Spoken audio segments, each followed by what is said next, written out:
السلام علیکم ناظرین، آپ دیکھ رہے ہیں سلیم بخاری شو اور میں ہوں آپ کے ساتھ منیز معین۔ آج کے پروگرام میں ہم بات کریں گے سپریم کورٹ کی پاکستان تحریک انصاف کو سیاسی مذاکرات کی تجویز پر۔ بانی پی ٹی آئی نے پارٹی کو سیاسی جماعتوں سے مذاکرات کی اجازت دے دی ہے، اور اب پرائیورٹی لسٹ پر کیا ہوگا؟ عمر ایوب کے بعد علی محمد خان نے بھی یہ بات ظاہر کر دی ہے۔ اس کے علاوہ کس کو پاسپورٹ جاری نہیں ہوگا، وزارت داخلہ کی طرف سے اس پر نیا مراسلہ جاری ہو گیا ہے۔ اس کا اطلاق کس پر ہوگا، پروگرام میں اس پر بھی کریں گے تفصیلی طور پر بات۔ ایک اور بات ہوگی، سلامتی کونسل میں غزہ میں فائر بندی کی امریکی قرارداد منظور ہو گئی ہے، اور میجورٹی ووٹ رہا، لیکن کس نے ووٹ نہیں دیا، کیوں ووٹ نہیں دیا، ان تمام معاملات پر آج کے پروگرام میں کریں گے بات۔ سلیم بخاری صاحب ہمارے ساتھ تشریف فرما۔ السلام علیکم سر، کیسے ہیں آپ؟ وعلیکم السلام، کیسی ہیں آپ؟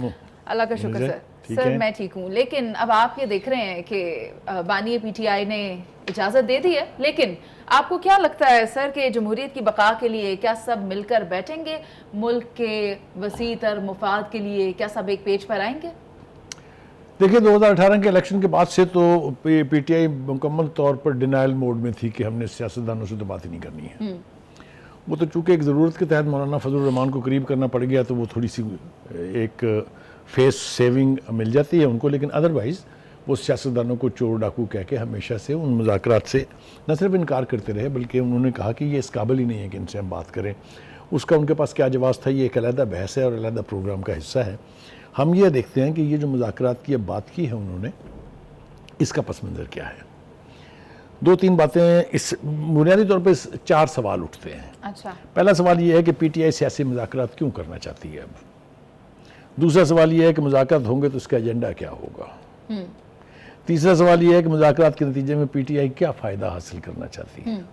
اور چوتھا سوال یہ ہے کہ کیا اپوزیشن کیا حکومتی جماعتیں یا سیاسی قیادت جو ہے other then P T I ان سے بات چیت کرنا چاہے گی اس ایجنڈے پر جو ایجنڈا کا اظہار انہوں نے کیا ہے؟ تو ان سوالوں کا جواب ہم تلاش کرنے کی کوشش کرتے ہیں، لیکن پہلے ہم اس پر آتے ہیں کہ وہ مذاکرات کی ٹیبل پر اب آنے کے لیے آمادہ کیوں ہوئے ہیں۔ ٹھیک ہے، ہم نے دیکھا کہ اقتدار کے جانے سے اقتدار سے باہر نکلنے کے بعد سے پی ٹی آئی کے چیف یا پی ٹی آئی کا سیاسی جماعت کے طور پہ جو بیانیہ رہا ہے وہ یہ ہے کہ ہم سیاستدانوں سے تو بات نہیں کریں گے، ہم بات کریں گے کس سے؟ ملٹری اسٹیبلشمنٹ سے۔ اور مجھے اچھی طرح سے یاد ہے وہ انٹرویو خان صاحب کا جس میں انہوں نے کہا تھا کہ میں تو درخواستیں کر کر کے تھک گیا ہوں اب۔ یاد ہے؟ یاد ہے۔ اچھا، اس کے بعد انہوں نے کہا کہ نہیں، میں آرمی چیف سے ملنا چاہتا ہوں۔ پھر انہوں نے یہ بھی ہمیں بتایا کہ جو ان کی بار بار کی کوششوں کے باوجود بھی یہ ملاقات نہیں ہو سکی ہے۔ تو ایک تو 11-12 سال سیاست کی پی ٹی آئی نے اور پی ٹی آئی کے لیڈر نے فوج کی گود میں بیٹھ کے 2014 کے دھرنے سے اگر میں شروع کروں اور ان کے اقتدار میں آنے تک اور ان کے اقتدار کے 4 سال، تو یہ فوج کی سہولت کاری موجود تھی ہمیشہ سے، چاہے وہ جنرل باجوہ تھے چاہے وہ جنرل فیض حمید تھے۔ اس کے بعد اب عدالتوں نے دیا ہے، اس کی بھی بے پناہ مثالیں میں آپ کو پیش کر سکتا ہوں، سارا وقت آپ کا گزر جائے گا۔ اور اب یہ اسی کو جواز بنا کے کہ چونکہ چیف جسٹس قاضی فائز عیسیٰ نے اس نیب کی پروسیڈنگ کے دوران کو مشورہ دیا کہ جب آپ اتنی بڑی بڑی باتیں کر رہے ہیں تو اس کا ایک ہی راستہ ہے کہ آپ سیاستدانوں سے بیٹھ کے بات کریں یا پارلیمنٹ میں جائیں۔ تو یہ مذاکرات کی وجہ تسمیہ جو ہے وہ قاضی فائز عیسیٰ صاحب کا وہ مشورہ ہے۔ ٹھیک ہے جی، اب آ جاتے ہیں جناب کہ یہ مذاکرات کیوں کرنا چاہتے ہیں۔ پہلی بات تو یہ ہے کہ جو بیرسٹر گوہر نے آج کہا ہے کہ ہم مذاکرات کرنا چاہتے ہیں، یہ بنیادی طور پہ سپریم کورٹ کے اس مشورے کا جواب ہے جی کہ دیکھیں جی ہم تو تیار ہیں، ٹھیک ہے، لیکن وہ مذاکرات جو ہیں وہ کرنے پر مجبور کیوں ہوئے ہیں؟ جیسا کہ میں نے آپ کو بتایا کہ بہت دیر سے وہ مختلف قسم کی سہولت کاریوں کی وجہ سے سیاستدانوں سے ڈینائل موڈ میں تھے۔ بلکہ میں اگر آپ کو کوٹیبل کوٹ سنانے بیٹھوں ان کے، تو ایک دفعہ یہ بھی کہا گیا کہ اس سے بہتر ہے میں موت کو ترجیح دوں گا ان سے بات کرنے کے لیے، بیکاز یہ چور اور ڈاکو ہیں۔ چور اور ڈاکو کا جو بیانیہ تشکیل دیا گیا تھا وہ آج تک قائم ہے، اور اسی وجہ سے انہوں نے کبھی بھی سیاستدانوں کو اس قابل نہیں سمجھا کہ ان کے ساتھ بیٹھ کے بات چیت کی جائے۔ دوسری بات یہ ہے کہ جو خط لکھنے کی بات ہے وہ ہم نے سنی کہ جی وہ چیف جسٹس کو خط لکھیں گے، لیکن آج مسٹر گوہر صاحب نے اپنی پریس کانفرنس میں کہا کہ نہیں جی ہم چیف بانی پی ٹی آئی نے تو کوئی خط نہیں لکھا. پہلے لکھنے کا بھی خود ہی کہا اور اب یہ کہ میں نہیں خط لکھوں گا یہ بھی کہلوایا. اسپوکس پرسن آگے سامنے وہ سامنے آ جاتے ہیں لیکن یہ اس کے پیچھے وہ جو ایک یو ٹرن ماسٹرز ہیں وہ اس کو تو آپ مائنس نہیں کر سکتے نا. ریٹن میں نہیں دینا چاہ رہے انہی کی مرضی سے ہوتا ہے یہ. اینی وے ایک تو یہ ہو گیا جی کہ مذاکرات کے پر اب وہ اس لیے آئے ہیں کہ اس کے علاوہ اب ویسے راستہ بھی کوئی نہیں ہے. جب ملٹری اسٹیبلشمنٹ آپ سے کہہ دے کہ ہم نے آپ سے بات نہیں کرنی ہماری کٹی ہے تو پھر آپ کے پاس دو راستے ہیں. یا آپ پارلیمنٹ میں آ جائیں, سینٹ میں آپ کی ریپرزنٹیشن ہے, نیشنل اسمبلی میں آپ کی ریپرزنٹیشن ہے, صوبائی اسمبلیوں میں آپ کی ریپرزنٹیشن ہے, ایک صوبہ آپ خود چلا رہے ہیں تو بہت بڑا پلیٹ فارم ہے نا ان کے پاس کہ وہ پارلیمانی سیاست کے ذریعے ٹھیک ہے اپنا بیانیہ جو ہے اس کی تشکیل کر لیں. دوسری بات یہ کہ ایجنڈا کیا ہوگا, دیٹس آلسو ویری امپورٹنٹ. سر ایک اور بات, تیسرا پوائنٹ بھی ڈال لیں نا, یا اپنے وقت کا انتظار کر لیں. وہ وقت تو بہت ضائع چلا گیا نا. اکثر اوقات اس قسم کے کروشل فیصلوں کے لیے بہت زیادہ وقت نہیں ہوتا. ایک تو میرے ٹینیور لگ خیال سے جاتا ہے. کافی وقت جو ہے وہ گزر گیا ہے اور وہ نہیں چاہتے کہ یہ حکومت اپنا ٹینیور پورا کرے. یہ بھی میں آپ کو بتا دوں, اس کے بیک آف دا مائنڈ یہ بھی ہے. اب جی ایجنڈا کیا ہوگا, دو باتیں انہوں نے کی ہیں جناب. پہلے تو انہوں نے کہا کہ جی ہمارا مینڈیٹ واپس کریں. اب یہ مینڈیٹ واپس کریں بظاہر جو ہے اس جملے میں سمجھ نہیں آتی کہ وہ کیا کہہ رہے ہیں. وہ اس جملے میں یہ کہہ رہے ہیں کہ پہلے تو ہمیں ہماری 180 سیٹیں دیں جو ہمارا دعویٰ ہے کہ ہم نے جیتی ہیں جی. پھر ان 180 سیٹوں کی بنیاد پر ہمیں مخصوص نشستیں دیں. ایک تو وہ 180 کا مطالبہ جو ہے وہی تقریباً 2/3 میجورٹی ہو جاتی ہے اور اگر اس کے اوپر 70 78 یا 80 سیٹیں یہ بھی مل جائیں گی تو بس کیا ہی کہنے ہیں. ایک تو یہ ہے. دوسری بات یہ ہے کہ اگر ان تمام سیٹوں کے اوپر جن کے اوپر انہوں نے انتخابی عذرداریاں داخل کی ہیں الیکشن کمیشن میں کہ جی یہاں دھاندلی ہو گئی ہے, ان کی اگر آپ تعداد ان کی جیتی ہوئی سیٹوں کی اور جن پر اعتراض کیے ہیں ان کی تعداد کو اگر آپ کاؤنٹ کریں تو وہ 157 بنتی ہیں. اچھا, وہ بھی 180 نہیں بنتی ہیں. یہ ریکارڈ کی بات ہے, میں اپنے پاس سے نہیں کہہ رہا ہوں. ٹھیک ہے جی. اور اب آ جائیں جناب آپ تیسری, کہ اگر ان کی یہ بات مان لی جائے کہ ٹھیک ہے جی آپ کو تمام سیٹیں جو ہیں وہ دے دی جائیں گی تو اس کا مطلب یہ ہوگا کہ نون لیگ کی جتنی بھی سیٹیں پنجاب میں ہیں یہ بھی ان کو دے دیں, ایم کیو ایم نے جتنی سیٹیں کراچی میں جیتی ہیں وہ بھی ان کو دے دیں, اور اسلام آباد کی تینوں سیٹیں تو باہر دے ہی دیں. تو میں صرف یہ مطالبہ نمبر 1 ہو گیا. میں بس صرف یہ مطالبہ نمبر 1 ہے. مطالبہ نمبر 2 جو ہے اس کے اوپر آ رہا ہوں میں. وہ یہ ہے کہ جو اسیران ہیں 9 مئی کے, یہ جیلوں میں جو لوگ ہیں ان کو چھوڑ دیں. ٹھیک ہے. اب آپ مجھے یہ بتائیے کہ کیا یہ ممکن ہے؟ اس کا مطلب یہ ہے کہ حکومت بھی اور ملٹری اسٹیبلشمنٹ بھی اپنا مذاق خود اڑوائے اور پی ٹی آئی کے بیانیے کو تقویت دے کہ جناب ہم تو وہاں تھے ہی نہیں, ہمارا تو کوئی بندہ تھا ہی نہیں وہاں, یہ تو آپ نے خود گھڑا ہے, یہ تو حکومت نے کیا تھا, یہ تو محسن نقوی نے کیا تھا. یہ سارے باتیں آپ کو یاد ہے نا؟ سب یاد ہے. ٹھیک ہے. اچھا, اور حقیقت سے کتنی دور ہیں یہ بھی شاید یاد ہوگا. لیکن کیا یہ لوگ ٹیبل پر آئیں گے؟ کیا یہ باتیں ابھی وہاں آ رہے ہیں, ابھی وہی آ رہے ہیں. وہاں تک لے جانے کے لیے مجھے یہ ساری ہسٹری بیان کرنا بہت ضروری ہے. اچھا جی, اگلا سوال یہ تھا کہ اس ایجنڈے سے کیا سیاسی فائدہ حاصل ہوگا پی ٹی آئی کو. ایک تو ان کا یہ بیانیہ مان لیا جائے گا کہ 9 مئی انہوں نے نہیں کیا ہے. دوسرا یہ بیانیہ مان لیا جائے گا کہ ان کی ساری سیٹیں جو ہیں وہ دھاندلی کے ذریعے دوسری جماعتوں کو دے دی گئی ہیں. اس سے یہ ہوگا کہ میڈیا کے اوپر مجھے بتائیں اس کے علاوہ اور کیا ہو رہا ہوگا پھر. یعنی میڈیا کی پوری سپیس پھر کس کو جائے گی؟ کس کو جائے گی؟ پی ٹی آئی کو. آبویسلی یہ ساری باتیں جب مان لی جائیں گی تو لوگ بیٹھ کے ڈسکس کیا کر رہے ہوں گے؟ یہ کر رہے ہوں گے نا کہ جو پی ٹی آئی نے کہا تھا وہ ٹھیک تھا, اس لیے کہ اس کا ایجنڈا جو ہے وہ مان لیا گیا ہے. اچھا, تو میرا نہیں خیال کہ یہ ہونے جا رہا ہے. بس یہ 2 ایجنڈاز ابھی تک سامنے رکھے گئے ہیں کیا؟ ابھی تک تو 2 اسپیسیفک باتیں کی ہیں انہوں نے. دیکھیے گزارش یہ ہے کہ مذاکرات کے حوالے سے جو پی ٹی آئی کا رویہ ہے اس کی بات کرنا بہت ضروری ہے.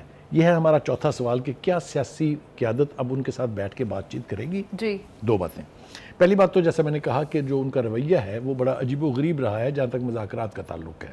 ٹھیک ہے. اگر میں آپ کو یاد دلاؤں کہ جب نیب کے اوپر پارلیمنٹ میں بحث ہو رہی تھی اور بہت ہاٹ ڈیبیٹ چل رہی تھی, جی. تو اس وقت نیاز نائک کے نوٹس اٹھا کے اسد عمر صاحب نے، فواد چودھری صاحب نے، شبلی فراز صاحب نے کہا یہ دیکھیں ہم سے NRO مانگ رہے ہیں، یہ دیکھیں ہم سے NRO مانگ رہے ہیں.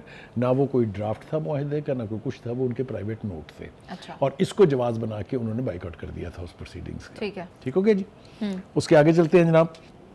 دوسری بات یہ ہے کہ جب بھی کبھی مذاکرات کی ٹیبل پر آئے ہیں، چاہے وہ شاہ محمود قریشی صاحب تھے، چاہے ان کے ساتھ اسد عمر صاحب تھے، چاہے ان کے ساتھ جو بھی ان کے سینئر لیڈرشپ بیٹھتی ہے، وہ مذاکرات کے اینڈ پہ کہتے تھے کہ اچھا جی اب ہم آپ کو بات کر کے بتائیں گے بانی PTI سے کہ وہ کیا کہتے ہیں. اور اکثر یہ کہہ کہ جب وہ گئے ہیں تو اس مذاکرات کی ٹیبل پر واپس نہیں آئے. ٹھیک ہے. کیونکہ بانی PTI صاحب کا تو اپنا آپ کو پتہ ہے خاص ایک رویہ ہوتا ہے. اب آپ مجھے یہ بتائیں کہ جب 9 مئی کو انڈو نہیں کیا جا سکتا، ان کا مطالبہ سیٹوں کے حوالے سے نہیں مانا جا سکتا کیونکہ الیکشن کمیشن کے ٹریبیونلز میں وہ کیسز کی ہیئرنگ ہو رہی ہے، تو سیاسی حکومت کیوں بیٹھے گی ان کے ساتھ بات چیت کرنے کے لیے؟ مگر ایک بات یہ بھی ہے نا کہ کل جب انہوں نے کہا کہ ٹھیک ہے ہم خط لکھ دیتے ہیں، تب تو یہ کہا تھا کہ ہم اپنی بات نہیں کریں گے، ہم ملک کو درپیش مسائل پر بات کریں گے اور یہی ہماری پہلی ترجیح ہے، اور وہ مجھے ان ایجنڈاز میں نظر نہیں آ رہی بخاری صاحب.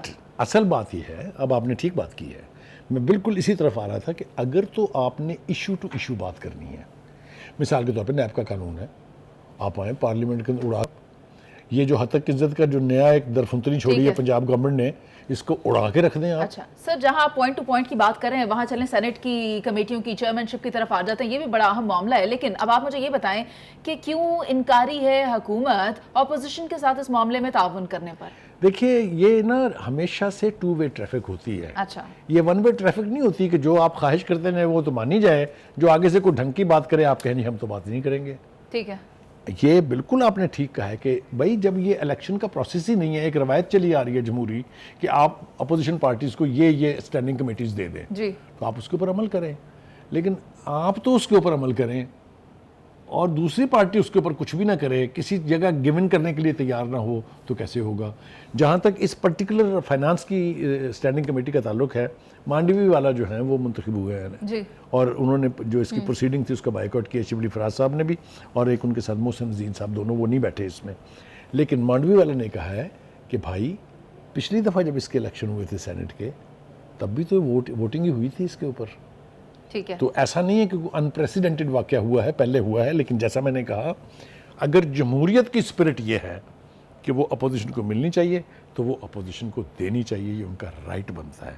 لیکن آئسولیشن میں کچھ نہیں ہوگا جب تک آپ سیاسی رویے کے ساتھ سیاسی ایشوز کو اپروچ نہیں کریں گے، اور جہاں کہیں بھی آپ کو گیون کرنا ہے گیون نہیں کریں گے، صرف چاہیں گے کہ جو آپ چاہ رہے ہیں وہ تو آپ کو مل جائے اور باقی سب کی ایسی تیسی پھیر دی جائے. یہ مذاکرات نہ شروع ہوں گے، نہ ان کا آغاز ہوگا، اور نہ ہی یہ کسی نتیجے پر پہنچے گا. سلیم بخاری صاحب، جمہوریت کا تو حسن بھی یہی ہے نا کہ مل کر بیٹھ کر کیا جاتا ہے کام. وزارت داخلہ کی طرف سے یہ کہا گیا ہے کہ جو بھی پاکستانی باہر جا کر غیر قانونی طریقے سے رہنا شروع کر دے گا اس کو پاسپورٹ نہیں ملے گا. پاکستان کی طرف سے اس کے لیے پاسپورٹ کا اجرا نہیں ہوگا. سلیم بخاری صاحب، آپ مجھے بتائیں کہ اس میں کون کون سے لوگوں کا شمار ہو سکتا ہے، کون کون ہوگا جس کو پاسپورٹ نہیں دیا جائے گا؟ دیکھیے اس کے 2 آسپیکٹ ہیں. ٹھیک ہے. ایک اس کا آسپیکٹ یہ ہے کہ کس کس پر گرفت منظور ہے آپ کو، کس کس کو آپ یہ ڈینائی کرنا چاہتے ہیں، اور دوسرا یہ کہ آپ ایسا کیوں کر رہے ہیں. دیکھیے جس طریقے کی تارکین وطن حرکتیں کرتے یا اپنے بیانیے بناتے ہیں جا کے دوسری ایمبیسیوں میں یا دوسرے ملکوں میں، وہ بہت شرمناک ہے. اپنی حکومت کا ایک غلیظ ترین امیج آپ پیش کرتے ہیں، آپ اپنی فوج کو گالیاں دیتے ہیں، آپ اپنی سیاسی قیادت کے اوپر گند اچھالتے ہیں. وہ تفصیل کا شاید اس وقت نہیں ہے، لیکن میں آپ کو ایمانداری سے کہہ رہا ہوں کہ سیاسی پناہ لینے کے لیے جو کچھ یہ وہاں کہتے ہیں اور دوسرا ہوسٹ کنٹری جو ہے وہ اس کا پھر کیا کیا فائدہ اٹھاتا ہے، یہ ایک بڑی لمبی تفصیل ہے. یہی لوگ پھر اپنے ملک کے خلاف وعدہ معاف گواہ بنتے ہیں. اس کو چھوڑ دیجئے. میرا خیال یہ ہے کہ 2 طرح کی چیزوں کے اوپر قابو پانا مقصود ہے. ایک تو یہ کہ پی ٹی آئی کی وہ لیڈرشپ جو غیر ممالک میں رہ رہی ہے، صرف ان کی نہیں، میں صرف آپ کو مثال دینے لگا ہوں، آپ بہت جلدی کر رہی ہیں، آپ بہت برق رفتاری سے بھاگ رہی ہیں. ایک ایلیمنٹ یہ ہے، کہا جا رہا ہے، یہ اس کو انٹرپریٹ کیا جا رہا ہے کہ جی ہمارے خلاف یہ ایکشن لینے کے لیے سارا کیا جا رہا ہے.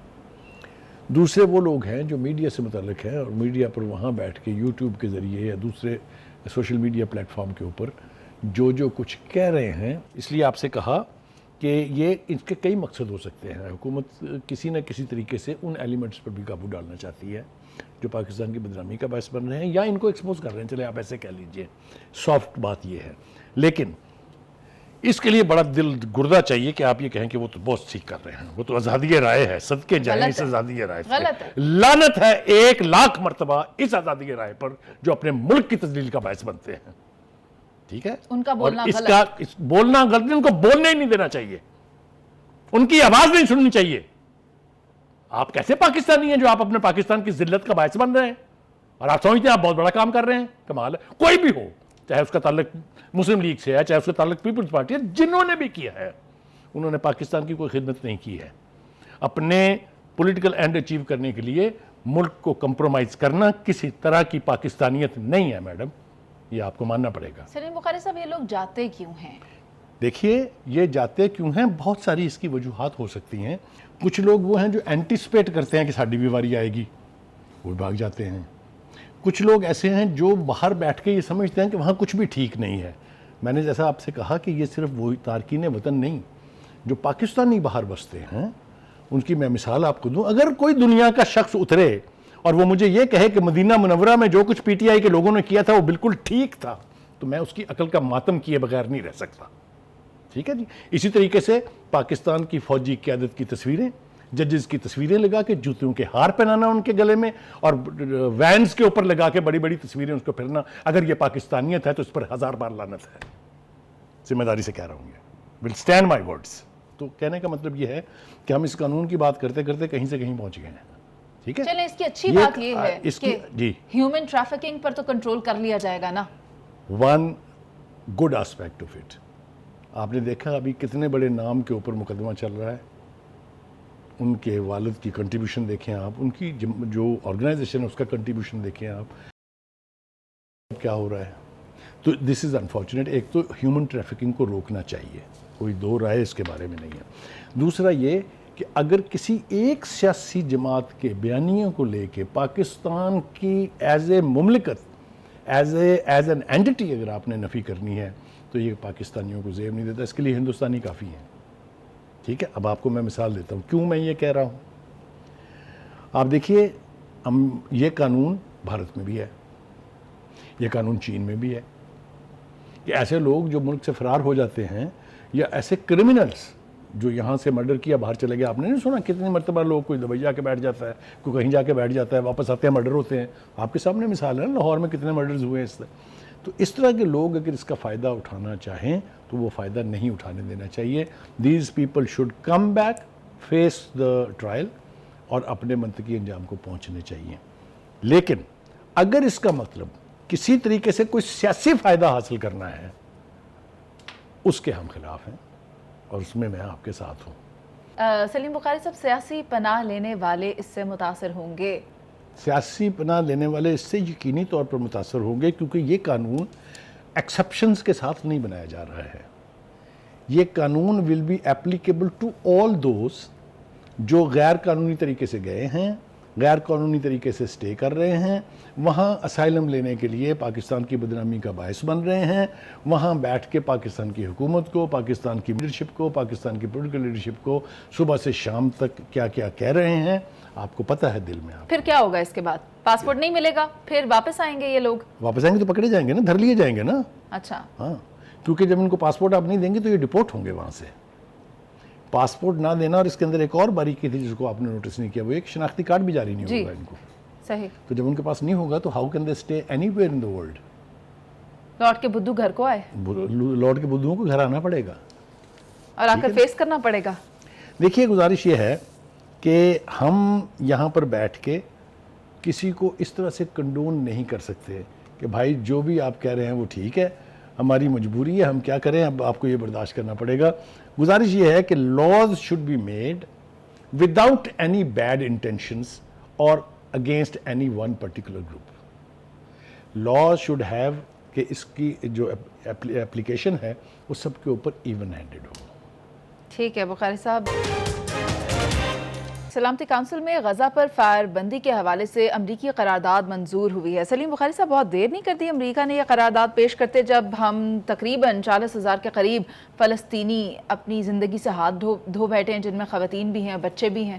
بالکل ٹھیک کہا آپ نے. یہ کرمنل ڈیلے جس کو کہتے ہیں نا، مجرمانہ تاخیر، یہ وہ ہے. اور دوسری بات یہ کہ جو قرارداد منظور کی ہے، یہ کبھی آپ کو اور مجھے سوچنا بھی نہیں چاہیے کہ امریکہ کوئی ایسی قرارداد لائے گا جو اسرائیل کو کوئی ذوق پہنچتا ہو اس سے.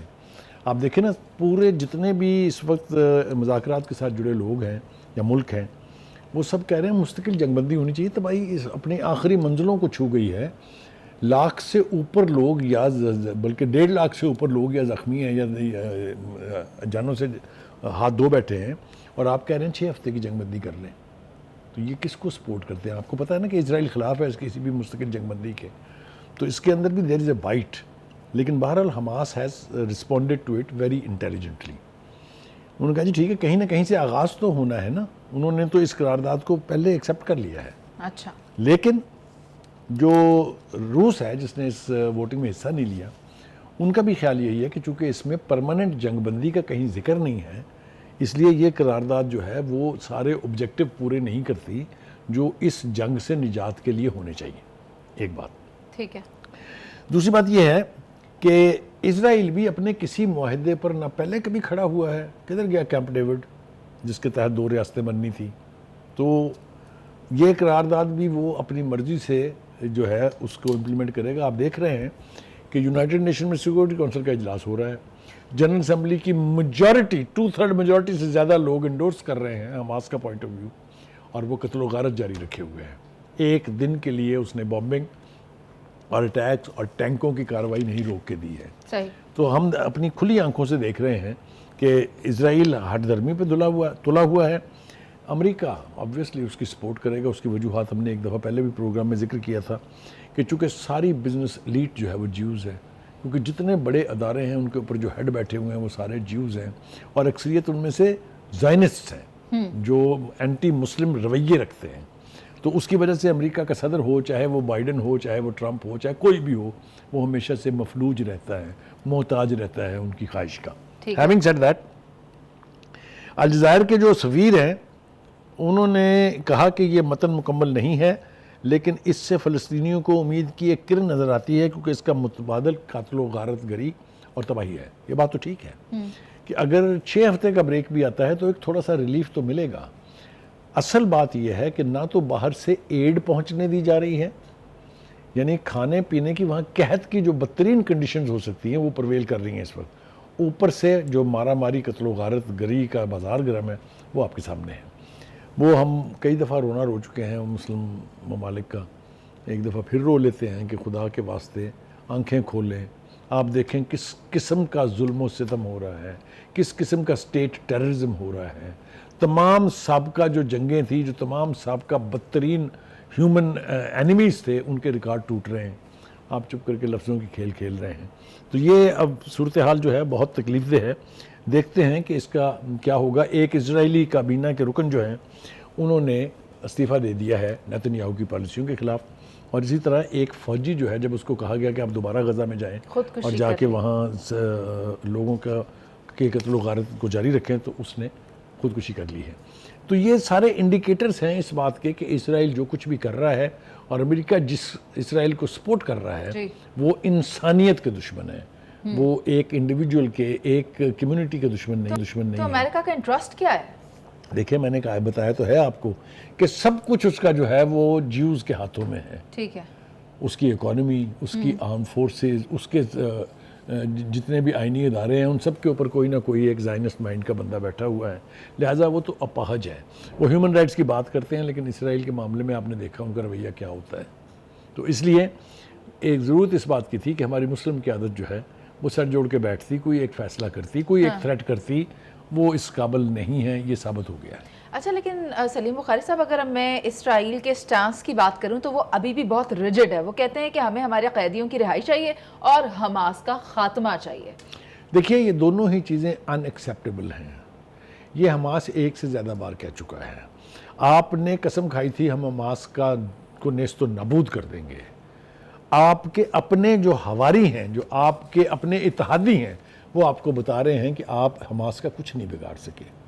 آپ نے حزب اللہ کے خلاف کارروائی کر کے دیکھ لی لبنان میں، لیکن آج بھی حزب اللہ وہاں اتنی سٹرونگ ہے کہ وہ ریئیکٹ کرتی ہے ہر اسرائیلی اقدام کو. راکٹ آج بھی اسرائیل کے شہروں کے اوپر برستے ہیں. تو یہ تو ایک حقیقت ہے کہ حماس کو ختم کرنے کی خواہش تو کی جا سکتی ہے، لیکن اس کی امپلیمنٹیشن جو ہے یہ ایک سہانا خواب ہے جو اسرائیلی اور نیتن یاہو صاحب دیکھنے کے عادی ہو گئے ہیں.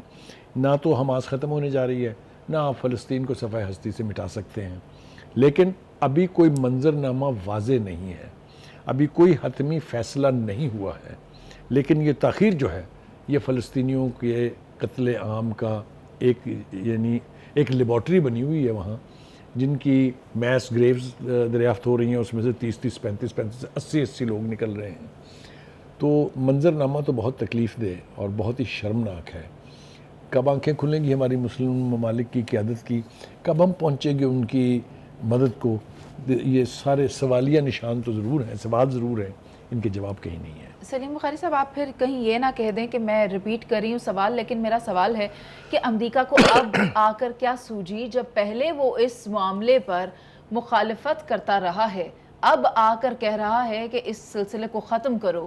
اس میں مفاد کیا ہے؟ آپ نے بھی نیتن یاہو کی طرح ایک عدد الزام مجھ پہ ٹھوک دیا کہ میں آپ کو کہوں گا آپ بات دہرا رہی. میں نے کبھی نہیں کہا آپ کو، آج تک میں نے کبھی نہیں کہا. تو یہ جو آپ کے ذہن میں نیتن یاہو کی طرح چیزیں پکتی ہیں نا، اس کو ذرا ایک طرف رکھیں. دیکھیے گزارش یہ ہے کہ امریکہ کا الیکشن ہونے والا ہے. یہ بات میں آپ سے سننا چاہتی تھی. ٹھیک ہے، آپ نے پہلے دونوں دفعہ نہیں کہی. اچھا سنیے نا، وہ اس کا الیکشن ہونے والا ہے. ان کے اندر انٹرنل پریشرز ہیں. ٹھیک ہے. آپ نے دیکھا کہ جب کوئی بھی لیڈر امریکی جو ہے وہ سینٹ سے خطاب کرنے جائے، کانگریس میں بولنے جائے، تو وہاں احتجاج ہونے شروع ہو گئے ہیں.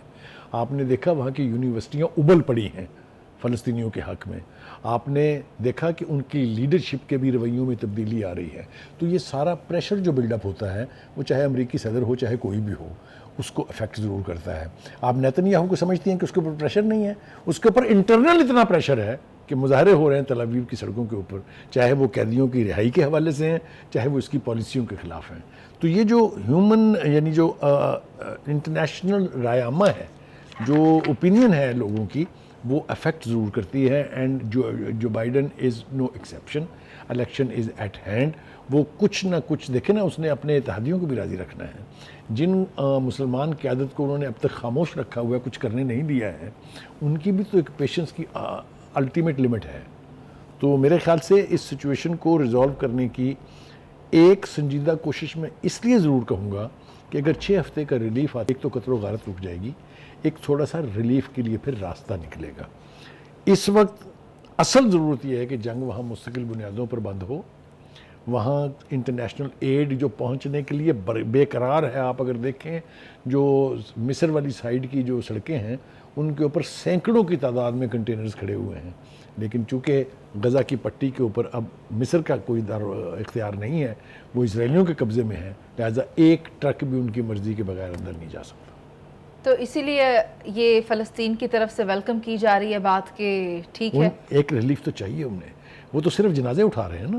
جی آپ دیکھیے ان آرمڈ لوگوں کا جو منظر نامہ یورپی یونین یورپی ممالک کے چینلز کی طرف سے آپ کے پاس سامنے آتا ہے، وہ منظر نامہ کسی صورت بھی اس کو ویلکم نہیں کیا جا سکتا. بہت شکریہ آپ کا سلیم بخاری صاحب. پروگرام کا وقت ختم ہو گیا. ناظرین آپ سے اجازت چاہیں گے، کل دوبارہ حاضر ہوں گے. پروگرام کا وقت ختم ہو گیا ہے. اللہ نے کے بعد.